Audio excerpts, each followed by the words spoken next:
ঘরে নাই। এই কে কই আছো? তাড়াতাড়ি এদিকে আসো।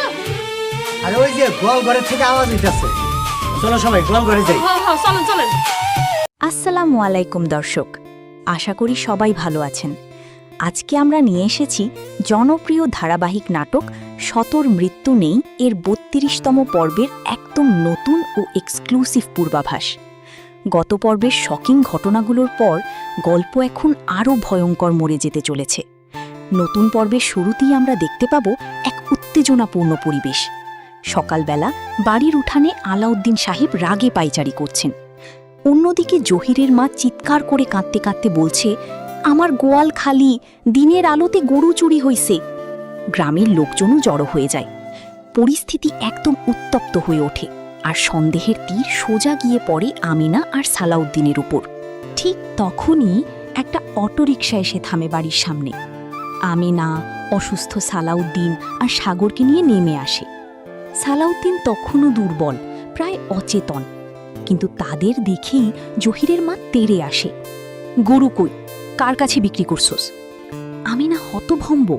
সে বলে, আমি তো সালাউদ্দিনকে বাঁচাইতে গেছিলাম।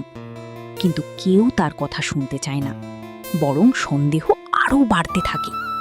এরপর দেখা যাবে আসল টুইস্ট, চমকে যাওয়ার মতো। বাড়ির ভেতরে আমিনা ভেঙে পড়ে কান্নায়। সালাউদ্দিনের জ্ঞান ফিরলেও সে কিছুই মনে করতে পারছে না। মিম এসে জিজ্ঞেস করে, আপা সত্যি করে বলো কি হইছে? আমিনা কাঁদতে কাঁদতে বলে, আমি শুধু ওকে বাঁচাইতে গেছিলাম, এখন চোরের অপবাদ।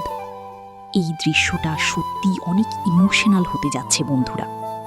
একটা ফ্ল্যাশব্যাকে দেখা যায় জহির আর তার মা নিজেরাই গরু লুকিয়ে রেখেছে। জহির বলে,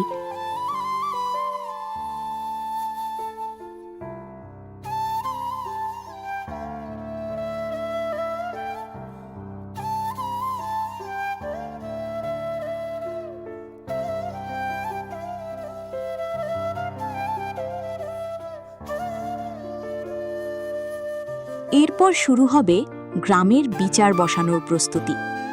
আলাউদ্দিন সাহেব কঠিন সিদ্ধান্ত নেওয়ার ঘোষণা দেন। সবাই আমিনার বিরুদ্ধে দাঁড়িয়ে যায়, আর আমিনা আকাশের দিকে তাকিয়ে বলে, আল্লাহ তুমি বিচার করো। এই মুহূর্তেই গল্প পৌঁছে যায় এক ভয়ঙ্কর ক্লাইম্যাক্সে। আগামী পর্বে যা দেখতে পারেন, আমিনার ওপর মিথ্যা চুরির অপবাদ আরও বাড়বে। তাকে বাড়ি থেকে বের করে দেওয়ার চেষ্টা হবে। সালাউদ্দিন ধীরে ধীরে সব সত্য মনে করতে শুরু করবে। আর সবচেয়ে বড় কথা, ষড়যন্ত্র ফাঁস হওয়ার সম্ভাবনা। পরবর্তী পর্ব আসছে 22শে এপ্রিল দুপুর 3টায়। ভিডিওটি ভালো লাগলে লাইক, কমেন্ট আর সাবস্ক্রাইব করতে ভুলবেন না। আল্লাহ হাফেজ।